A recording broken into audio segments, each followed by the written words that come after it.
ദൈവത്തെ സ്നേഹിക്കുന്നതിൻ്റെ രണ്ടാമത്തെ ലക്ഷ്യം യോഹന്നാൻ 4:12 ദൈവസ്നേഹത്തിൻ്റെ മറ്റൊരു തലം കൂടി നമ്മളെ ആഹ്വാനം ചെയ്യുന്നു.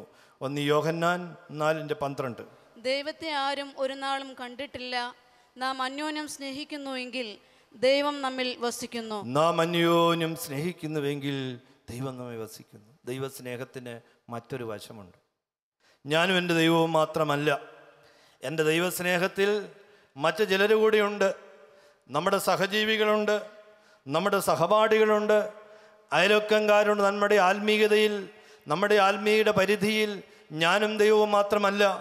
അങ്ങനെ ആത്മീയതയെ ചുരുക്കുവാൻ സാധിക്കുകയില്ല. നമ്മുടെ ആത്മീയയുടെ പരിധി ഒത്തിരി വിശാലമാണ്. ആ ദൈവസ്നേഹത്തിൻ്റെ പരിധി വിശാലമാണ്. ഞാൻ ദൈവത്തെ മാത്രം സ്നേഹിക്കുന്ന വൺ ഡൈമെൻഷനല്ല, അതിന് വേറെ ഡൈമെൻഷനുണ്ട്. അയൽക്കാരുണ്ട്, കുടുംബങ്ങളുണ്ട്, ഞാൻ പ്രവർത്തിക്കുന്ന മേഖലയിലെ ആളുകളുണ്ട്. ഈ ആത്മീയ മണ്ഡലങ്ങളിൽ, ഈ ആത്മീയയുടെ വലയിൽ ഒത്തിരി ആളുകൾ കടന്നു വരുന്ന ദൈവസ്നേഹത്തിൻ്റെ മറ്റൊരു ലെവലിൽ മനുഷ്യ സ്നേഹവും നമുക്ക് സാധ്യമാണ്. ഒരു ചിന്തകൻ ഇങ്ങനെ പറയുകയുണ്ടായി. അത് ഒരു കഥയിലൂടെയാണ് അത് പറഞ്ഞത്. ജീവിതത്തിലെല്ലാം നഷ്ടപ്പെട്ട ഒരു സ്ത്രീ, ഭർത്താവ് പിണങ്ങിപ്പോയി, മക്കൾ പോയി, എല്ലാം ഉപേക്ഷിച്ചിട്ട് ഒറ്റയ്ക്കിരുന്ന് വീട്ടിലിരിക്കുന്ന ഒരു സ്ത്രീ ദുഃഖിച്ച് വേദനിച്ച് ഇരിക്കുമ്പോൾ ഒരു വൈദികൻ കടന്നു എന്ന് ആശ്വസിച്ചു. ചേച്ചി വിഷമിക്കണ്ട എന്ന് വൈദികൻ പറഞ്ഞു. അപ്പോൾ അച്ഛനോട്, അച്ഛൻ എനിക്ക് എല്ലാത്തിനോടും വെറുപ്പായി. അപ്പോൾ ആ വൈദികൻ പറഞ്ഞു, സ്നേഹമില്ലാത്തിടത്ത് നരകം ആരംഭിക്കുന്നു. സ്നേഹമില്ലാത്തിടത്ത് നരകം ആരംഭിക്കുന്നു. നരകം കുറച്ചങ്ങോട്ട് കെടാത്ത തീയും ചാകാത്ത തീയും അതവിടെ വെയിറ്റ് ചെയ്യുന്നുണ്ട്. ഇവിടെ തന്നെ അത് തുടങ്ങാൻ സാധ്യതയുണ്ട്. അത് നമുക്ക് ഫൈനലായിട്ട് വെയിറ്റ് ചെയ്യുന്ന സാധനമാണ്. എന്നാൽ നരകം ഇവിടെ ആരംഭിക്കും. മനുഷ്യ സ്നേഹം അസ്തമിക്കുന്നിടത്ത് സ്വർഗരാജ്യം അവസാനിക്കുന്നു. മനുഷ്യ സ്നേഹം അസ്തമിക്കുന്നിടത്ത് നരകം ആരംഭിക്കുന്നു. പ്രാർത്ഥിക്കുവാൻ കഴിയാത്തപ്പോൾ നരകം ആരംഭിക്കുന്നു. ദൈവരാജ്യം അകന്നു പോകുന്നു. അതുകൊണ്ട് ദൈവസ്നേഹം സ്വർഗരാജ്യത്തിലേക്ക് പ്രവേശിക്കുന്നതിന് സ്നേഹം ആവശ്യമാണ്. ദൈവസ്നേഹത്തോടൊപ്പം മനുഷ്യ സ്നേഹവും നമുക്കാവശ്യമായിട്ട് തീർന്നിരിക്കുന്നു. മനുഷ്യനെ സ്നേഹിക്കുവാനുള്ള ആ ഒരു കരുതൽ നമ്മുടെ ജീവിതത്തിൽ ഉണ്ടാകട്ടെ. നമ്മുടെ വിഭവങ്ങൾ മറ്റ് പലരുമായിട്ട് പങ്കുവെക്കുവാനായിട്ട് സാധിക്കട്ടെ. 5 അപ്പം കൊണ്ട് 5000 പേരെ പോഷിപ്പിച്ചപ്പോൾ അവിടുത്തെ ആ വാക്ക് ഇംഗ്ലീഷിൽ വായിക്കുമ്പോൾ അവന് മനസ്സരിഞ്ഞു. ഈ വാസ് മൂഡ് വിത്ത് കമ്പാഷൻ എന്നവിടെ രേഖപ്പെടുത്തുന്നു. ലൂക്കോസിൻ്റെ സുവിശേഷത്തിൽ ഈ വാസ് മൂഡ് വിത്ത് കമ്പാഷൻ. ഈ ജനത്തെ കണ്ടപ്പോൾ അവന് സ്നേഹം തോന്നി. അവന് കമ്പാഷൻ എന്ന ഇംഗ്ലീഷ് വാക്ക് കമ്പാസിയോ എന്ന ലാറ്റിൻ വാക്കിൽ നിന്നാണ്. കമ്പാസിയോ, സെയിം ഫീലിംഗ്, സെയിം വേദന, സെയിം ഫീലിംഗ്. ഈ ജനത്തെ കണ്ടപ്പോൾ യേശു ക്രിസ്തുവിന് അതേ ഫീലിംഗ് ഉണ്ടായി. വിശന്നിരിക്കുന്നവരെ കണ്ടപ്പോൾ അതേ ഫീലിംഗ് ഉണ്ടായി. അതാണ് സ്നേഹം. ഈ ജനം 3 ദിവസം വിശന്നിരിക്കുകയാണ്, ക്രിസ്തുവിനും വിശപ്പത്. Compassion, the same feeling. He was moved with compassion.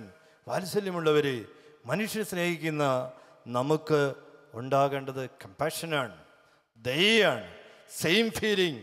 വിശക്കുന്നവനെ കാണുമ്പോൾ എനിക്ക് അതേ ഫീലിംഗ് ഉണ്ടാവുന്നു. സന്തോഷിക്കുന്നവനെ കാണുമ്പോൾ എനിക്ക് സന്തോഷമുണ്ടാകുന്നു. വേദനിക്കുന്നവനെ കാണുമ്പോൾ എനിക്ക് വേദന ഉണ്ടാകുന്നു. അവൻ്റെ വേദന. വസ്ത്രമില്ലാത്തവനെ കാണുമ്പോൾ അതെനിക്ക് ഫീൽ ചെയ്യുന്നു. പട്ടിണി കിടക്കുന്നവനെ കാണുമ്പോൾ അതെൻ്റെ ഫീലിംഗ് ആയിത്തീരുന്നു. Compassion, the same feeling. ജീവിതത്തിൻ്റെ ഏതെങ്കിലും നിമിഷത്തിൽ ഈ ഫീലിംഗ് ഉണ്ടായിട്ടുണ്ട്. ഫീലിംഗ് എന്ന വാക്ക് ഒത്തിരി ആളുകൾ ഉപയോഗിക്കുന്നത്. എനിക്ക് ഒത്തിരി ഫീലിംഗ് ആയെന്ന് ആൾ പറയാറുണ്ട്. അത് ഇമോഷണലായിട്ടുണ്ട്. എനിക്ക് ഒത്തിരി ഫീൽ ചെയ്തു കിട്ടോ എന്ന് പറയും. ഫീലിംഗ് പല രീതിയിൽ ഉപയോഗിക്കുന്നുണ്ട്. യേശു ക്രിസ്തുവിൻ്റെ ഫീലിംഗ് ഇതൊന്നും ആയിരുന്നില്ല, വൈകാരികമായിരുന്നില്ല. കമ്പാഷൻ, അതേ വികാരം, അതേ വേദന, അതേ ദുഃഖം, അതേ സന്തോഷം. ഇതാണ് സ്നേഹം.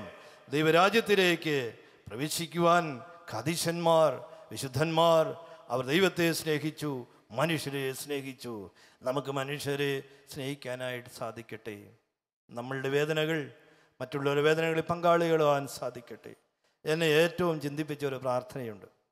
പിതൃവത്സലരെ സുതമർമ്മത്തിൻ നാൽമജരേതൻ വിത്തം പ്രാപി ചാർത്തരയെല്ലാം സംരക്ഷിപ്പീൻ. എന്തൊരാഴം! എന്നെ ഒത്തിരി ചിന്തിപ്പിച്ചു. പിതൃവത്സരരെ, പിതാവാം ദൈവത്തിൻ്റെ മക്കളെ, പള്ളിയിൽ വന്നിരിക്കുന്നവരെ, ആത്മജരെ, തൻ്റെ ദൈവത്തിൻ്റെ മർമ്മങ്ങൾ വെളിപ്പെട്ടു തന്ന ദൈവജനമേ, നിങ്ങൾ ഒരു കാര്യം ചെയ്യൂ. വിത്തം പ്രാപി ചാർത്തരയെല്ലാം സംരക്ഷിപ്പിൻ. വിത്തം ധനം. നിങ്ങൾ വെലത്ത് സമ്പാദിച്ച് ആർത്തരയെ സംരക്ഷിപ്പിൻ. ഞാൻ കേട്ടതിൽ വെച്ച് ഏറ്റവും വലിയ സുവിശേഷം. ഒരു പന്തലിലും പോയാൽ ഈ സുവിശേഷം നിങ്ങൾക്ക് കേൾക്കാൻ പറ്റില്ല. ഇത് കേൾക്കണമെങ്കിൽ യാക്കോബക്കാരൻ്റെ പള്ളിയിൽ വരണം. പള്ളി വന്നാൽ പോരാ, സമയത്ത് വരണം. കയ്യിൽ പുസ്തകം ഉണ്ടായിരിക്കാം, പാടണം. അത് വായിക്കൊണ്ട് ഏറ്റു പറയും, ഹൃദയത്തെ വിശ്വസിക്കുകയും ചെയ്യും. വായിക്കൊണ്ട് ഏറ്റു പറയാൻ വളരെ ഈസിയാണ്. എത്ര ട്യൂണിൽ വേണേ ഇത് പാടാൻ സാധിക്കും. പിതൃവത്സലരെ സുതമർമ്മത്തിൻ ആത്മജരേ തൻ വിത്തം പ്രാപി ചാർത്തരയെല്ലാം സംരക്ഷിപ്പിൻ. ഇത് മതി. നിങ്ങൾ ധനം സമ്പാദിക്കുന്നത് ആർത്തന്മാരെ സംരക്ഷിക്കുന്നതിനായിരിക്കട്ടെ. ഇതാണ് നമ്മുടെ സുവിശേഷം. ഈ സുവിശേഷം മറ്റൊരു പന്തലിൽ നിങ്ങൾക്ക് ലഭ്യമല്ല. സുറിയാനി സഭയുടെ പള്ളിയിൽ ആരാധനയ്ക്ക് സംബന്ധിക്കുമ്പോൾ ഈ സുവിശേഷം കേൾക്കാൻ സാധിക്കും. നിങ്ങൾ ധനം സമ്പാദിക്കുന്ന എന്തിനു വേണ്ടി? നിങ്ങൾ വിത്തം പ്രാപിക്കുന്നത് ആർത്തന്മാരെ സംരക്ഷിക്കുന്നതിന് വേണ്ടി. ആ പാട്ട് പാടുമ്പോൾ ഒത്തിരി വേദന നമ്മുടെ മനസ്സിലുണ്ടാകും. നമ്മൾക്ക് ഒത്തിരി സമ്പാദിച്ചവരാണ്. ഞാൻ ധനം സമ്പാദിക്കുന്നത് പാവപ്പെട്ടവരെ സംരക്ഷിക്കുന്നതിനായിരിക്കട്ടെ.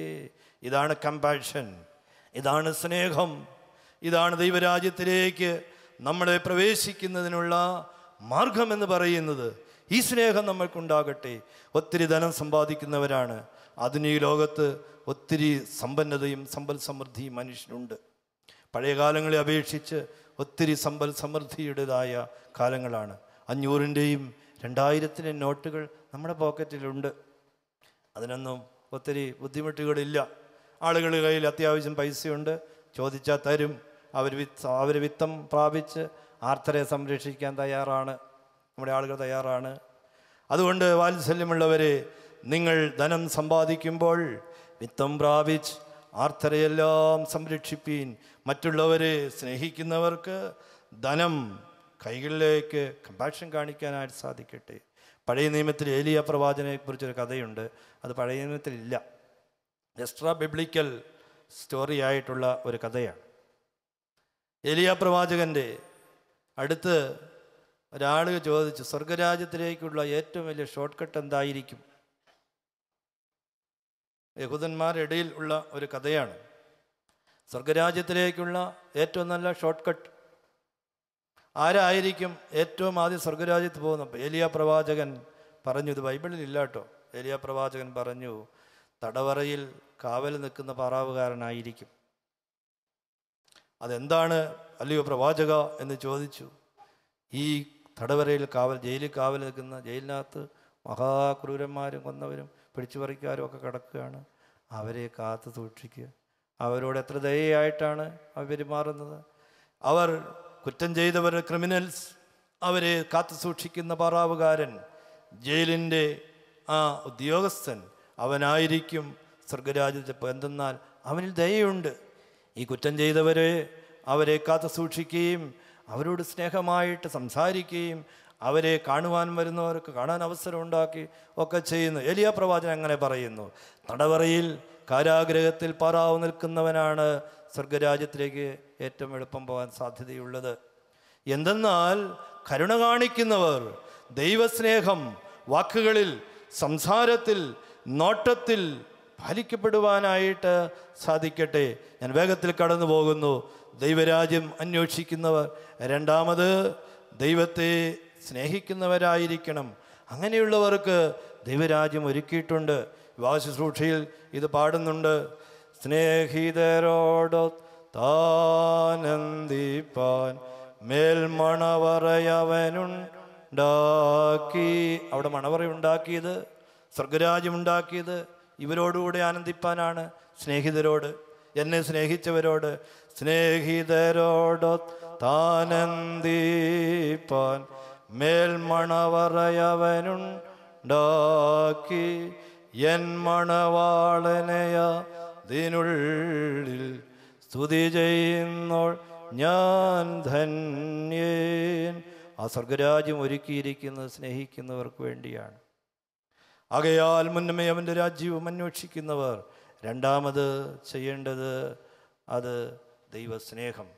ഇനി ഞാൻ നിങ്ങളെ ദാസന്മാരെന്ന് വിളിക്കുന്നില്ല, ഇനി ഞാൻ നിങ്ങളെ സ്നേഹിതന്മാരെന്ന് വിളിക്കുന്നു. ദൈവത്തെ സ്നേഹിക്കുന്നവർക്ക് മാത്രം മേൽ മണവറയുണ്ടാക്കി. മൂന്നാമത് ദൈവരാജ്യത്തെ അന്വേഷിക്കുന്നവർ. മൂന്നാമത് ഞങ്ങളുടെ മകുടം. ആ പാട്ട് ഞാൻ പാടാം.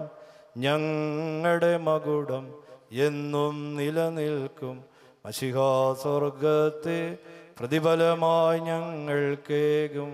വാളുകളാലും തീയാലും പിടകൾ ഞങ്ങൾ സഹിച്ചാലും ആശ്വാസം പറുദീസായ എന്നല്ലോ സഹദേർ ചൊല്ലുന്നു.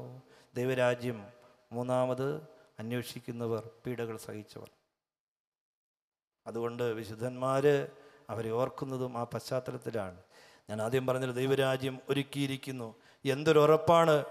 പീഡകൾ ഞങ്ങൾ സഹിച്ചു, വാളുകൾ, പട്ടിണികൾ, തീകൾ, നരകങ്ങൾ. പക്ഷേ ഒരു കാര്യം ഞങ്ങൾക്ക് ഉറപ്പാണ്, ആശ്വാസം, ഞങ്ങളുടെ മകുടം, ഞങ്ങളുടെ കിരീടം നിലനിൽക്കും.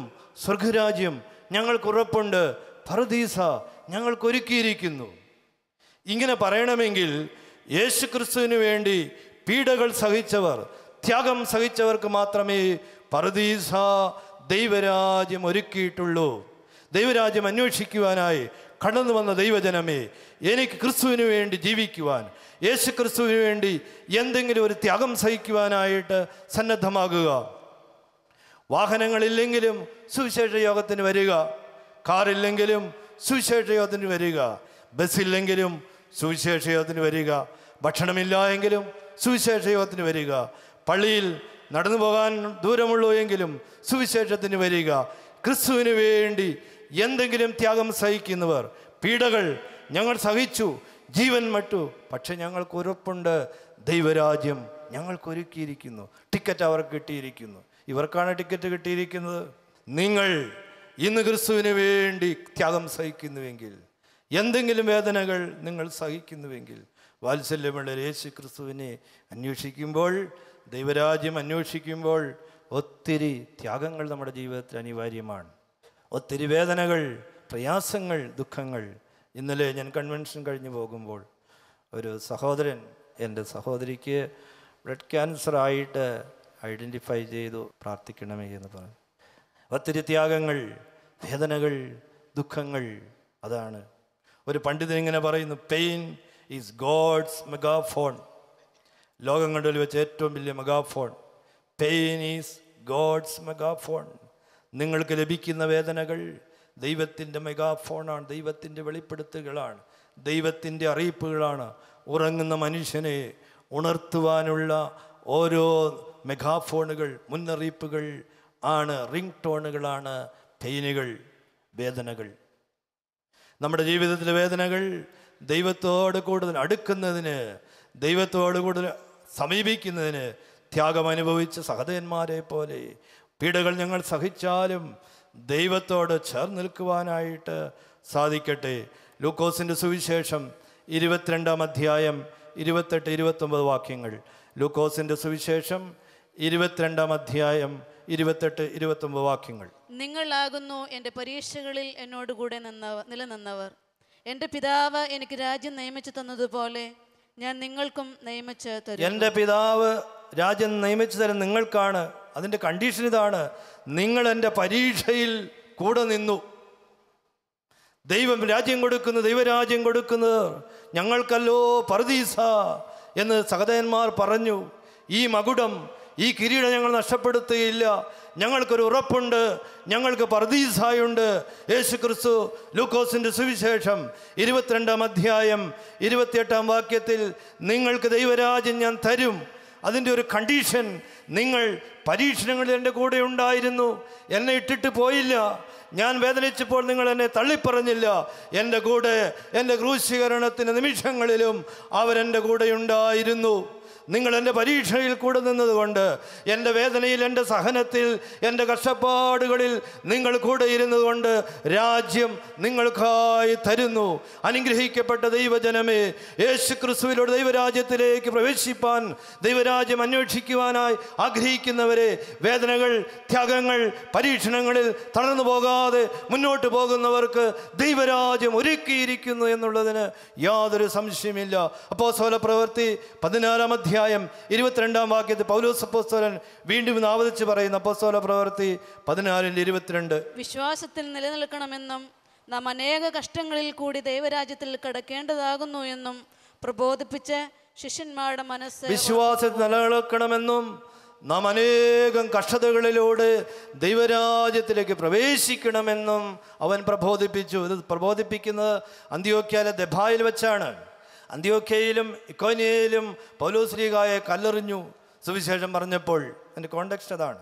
അവനെ കല്ലെറിഞ്ഞ് അവൻ മരിച്ചു എന്ന് പറഞ്ഞ് അവനെ പട്ടണത്തിൻ്റെ പുറത്ത് തള്ളിയിട്ടു.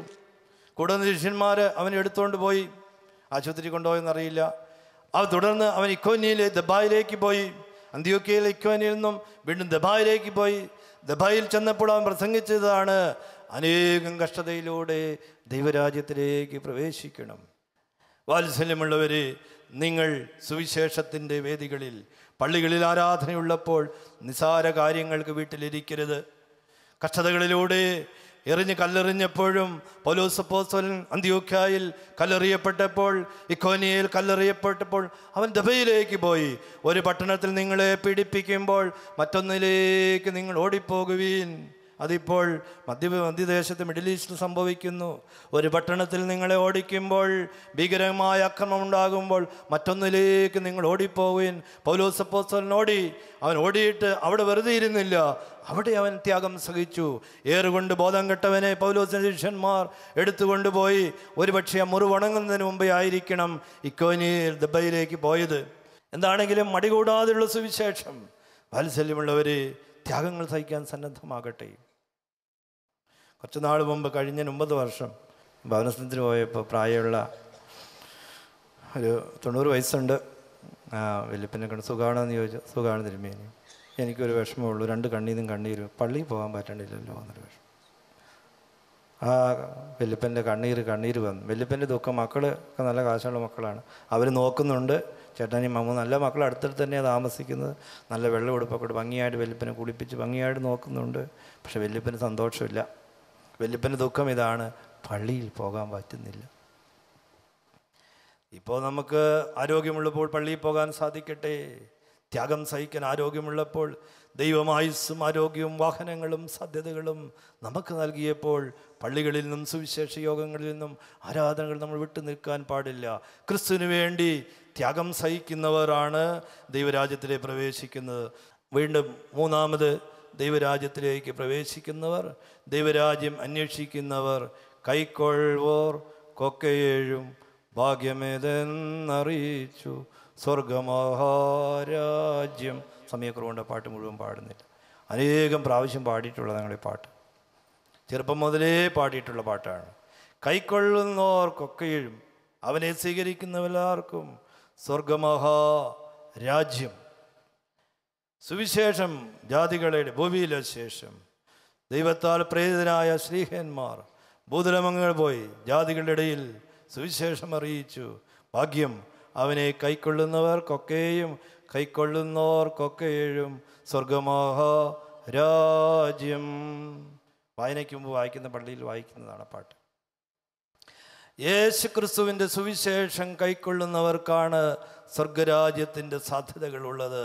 ഇന്ന് മുന്നമേ അവൻ്റെ രാജ്യവും അന്വേഷിക്കുവാനായിട്ട് ആരെങ്കിലും ആഗ്രഹിക്കുന്നുണ്ടെങ്കിൽ ദൈവത്തിൻ്റെ വചനം, ദൈവത്തിൻ്റെ സുവിശേഷം കാതോർക്കുന്നവരും സ്വീകരിക്കുന്നവരും അത് കേൾക്കുന്നവരും ജീവിതത്തിൽ പകർത്തുന്നവർക്ക് മാത്രമേ കൈക്കൊള്ളുന്നവർക്കൊക്കെയും സ്വർഗമഹാരാജ്യം. ഈ രാജ്യം ദൈവരാജ്യം. ആ രാജ്യം ഒരുക്കിയിരിക്കുന്നത് ഈ വചനം കേൾക്കുന്നവർക്ക് മാത്രമാണ്. ഈ വചനം സ്വീകരിക്കുന്നവർക്ക് മാത്രമാണ്. ഈ ദൈവവചനം ഒരുക്കിയിരിക്കുന്നത്. 1 തെസ്സലോനിക്കർ 2-ാം അധ്യായം 13-ാം വാക്യം. 1 തെസ്സലോനിക്കർ 2-ാം അധ്യായം 13-ാം വാക്യം. ഞങ്ങൾ പ്രസംഗിച്ച ദൈവവചനം നിങ്ങൾ കേട്ടു, മനുഷ്യന്റെ വചനമായിട്ടല്ല, സാക്ഷാലാകുന്നതുപോലെ ദൈവവചനമായിട്ട്. ഞങ്ങൾ പ്രസംഗിച്ച സുവിശേഷം മനുഷ്യരുടെ വചനങ്ങളല്ല, ദൈവത്തിൻ്റെ വചനമാണ്. ഇന്ന് ഈ കൺവെൻഷനിൽ, ഈ ദിവസങ്ങളിൽ, ഇപ്പോൾ കഴിഞ്ഞ ദിവസങ്ങളിൽ, ഇനിയുള്ള ദിവസങ്ങളിൽ സംസാരിക്കുന്ന വചനം മനുഷ്യൻ്റെ വചനമല്ല. നിങ്ങളിന്ന് കേൾക്കുന്നത് ദൈവത്തിൻ്റെ വചനമാണ്. ഈ വചനം കൈക്കൊള്ളുന്നവന് സ്വർഗമഹാരാജ്യം, അവന് ടിക്കറ്റ് കിട്ടിയിരിക്കുന്നു. അവനാണ് ടിക്കറ്റ് കിട്ടുന്നത്. അവൻ ടിക്കറ്റ് വാങ്ങാനായിട്ട് ഭൂമി മറ്റു കൂടാരങ്ങളിലേക്ക് പോകണ്ട, വേറെ സ്ഥലങ്ങളിലേക്ക് ടിക്കറ്റിന് വേണ്ടി പൈസ മുടക്കേണ്ട. സൗജന്യമായിട്ട് ഇത് കിട്ടും. ടിക്കറ്റിന് പൈസയില്ലാതെ ഒരു കാര്യം. ഞങ്ങൾ പ്രസംഗിച്ച വചനം, ഈ വചനം കേൾക്കുന്നുവെങ്കിൽ നിങ്ങൾക്ക് ദൈവരാജ്യത്തിന് സാധ്യതയുണ്ട്. ഇന്ന് ഈ വചനം കേട്ട നിങ്ങൾക്ക് ദൈവരാജ്യത്തിൻ്റെ ടിക്കറ്റ് ഉറപ്പാണ്. 3 ദിവസങ്ങളിലും 4-ാമത്തെ ദിവസങ്ങളിലും ഈ വചനം കേട്ട് ഇവിടുന്ന് കടന്നുപോയവർക്ക് ദൈവരാജ്യം ഒരുക്കിയിരിക്കുന്നു. ഈ വചനം ഇവിടെ പ്രസംഗിച്ചവരുടെ വചനമല്ല, ഇത് ദൈവത്തിൻ്റെ വചനമാണെന്നുള്ള തിരിച്ചറിവോടുകൂടെ മുന്നോട്ട് പോകുവാനായിട്ട് സാധിക്കട്ടെ. ദൈവവചനം നമ്മുടെ ജീവിതത്തിൽ ക്രിയ ചെയ്യട്ടെ, പ്രവർത്തിക്കട്ടെ. റോമാലേഖനം 14-ാം അധ്യായം 5-ാം വാക്യം. തിരുവെഴുത്തുകളാൽ ഉളവുന്ന ആശ്വാസം, പ്രത്യാശ, പ്രതീക്ഷ എന്നിവയാണ് തിരുവെഴുത്തുകളാൽ ഉളവാകുന്നത്. വചനം കേൾക്കുമ്പോൾ, വചനം സ്വീകരിക്കുമ്പോൾ സ്വർഗത്തിലേക്ക് പ്രവേശിക്കുന്നവർക്ക് ലഭിക്കുന്നത് റോമാലേഖനം 14:5 തിരുവെഴുത്തുകളാൽ ഉളവാകുന്നത് പ്രത്യാശ, സമാധാനം, അതുപോലെ ആശ്വാസം. വചനം നിങ്ങൾക്ക് പ്രത്യാശ നൽകുന്നു. വചനം ആശ്വാസം നൽകുന്നു.